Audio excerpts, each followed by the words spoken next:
It's Wednesday, November 3rd, 2021 at 8 p.m., and the city of Coeur d'Alene has officially elected their new mayor. Who is it, and what does this mean for the city of Coeur d'Alene? Stick around.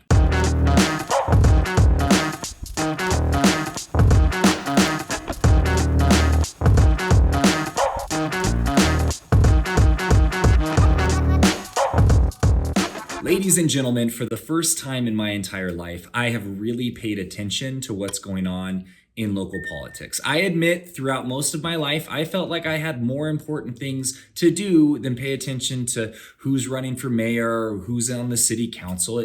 Ultimately, living in a small town hasn't affected me this much. But with so much craziness happening and the extremism in our politics, I decided it's important to pay attention. And let me tell you, I'm really glad I did. We had 3 candidates that were running for mayor this year. The first guy has lived here for less than 2 years, has never been in government, and had some really radical ideas that actually were picking up a little bit of steam, and I was genuinely concerned.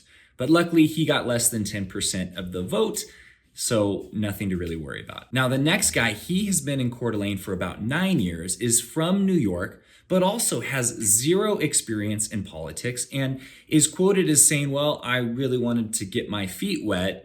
And his whole campaign was based on anger. He was angry with the way our current public servants have been handling things, which, in my opinion, I think all things considered, they've been doing a pretty good job. But he got about 44.4% of the vote, and so he didn't win. The winner of the electoral vote for here in Coeur d'Alene to be mayor was a guy by the name of Jim Hammond.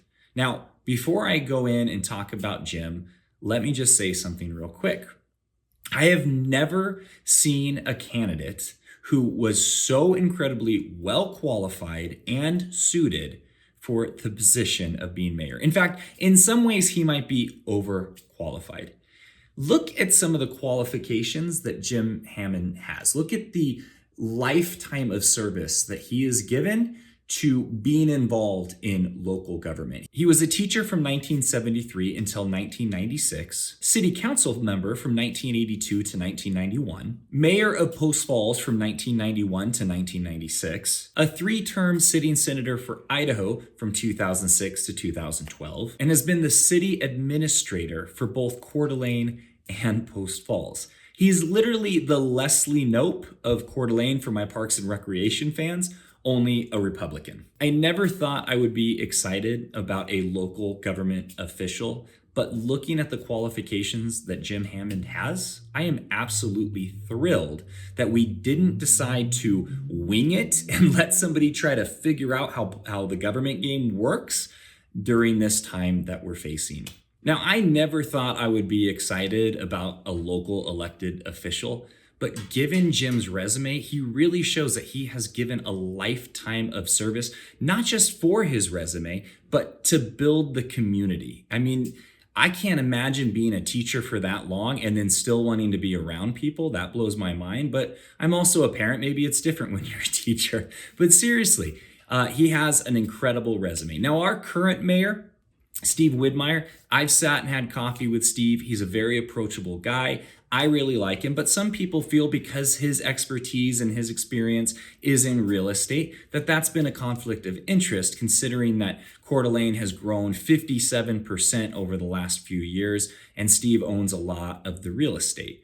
Personally, having met Steve, I don't think that he was doing anything to sell Coeur d'Alene out. I think that he was trying to develop the area and prepare it for the future growth that we're experiencing now. Guys, we're living in some very interesting times right now. And the last thing I wanted to see was someone elected to the office of mayor of Coeur d'Alene and wing it and try to figure it out while we're going through these times. Jim has a lifetime of experience, and frankly, I can't wait to meet him and ask him to be on this video. So Jim, if you're watching this, maybe think about being on the channel. That'd be awesome. But there's one massive question that came up when I found out that Jim was elected as mayor. And that's, how does he feel about what's going on with the pandemic and some of the mandates? Remember, our neighboring state of Washington, over in King County, Seattle area, they are now forcing people to have a vaccine card in order to have a meal inside a restaurant. To me, that seems like massive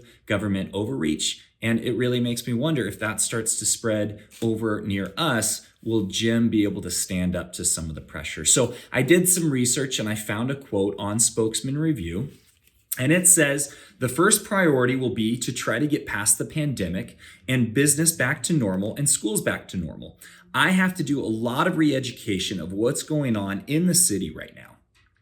That quote left me feeling a little bit uneasy. You know, he didn't give any clear indication of what the plan is. Cool, you want to re-educate. I think that can be good. But at the end of the day, what does that mean? So I did a little more digging and I found another quote from another article the Spokesman Review wrote.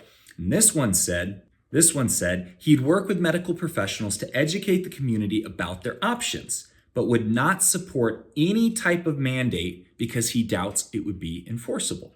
If you can't enforce a law, you shouldn't make it in the first place. Amen to that, Jim Hammond. Now, guys, I'm just a realtor here in Idaho, and my opinion is, well, just my opinion. So I want to hear what your opinion is. Do you think that Jim Hammond is super well qualified, has the experience to get us through these times of pandemics and mandates and make sure that our constitutional rights are upheld and our civil liberties stay intact? Or do you think that he is too far gone into being a politician, that he probably has all these bad habits and negative influences because he already knows everybody and is probably getting paid lots of money?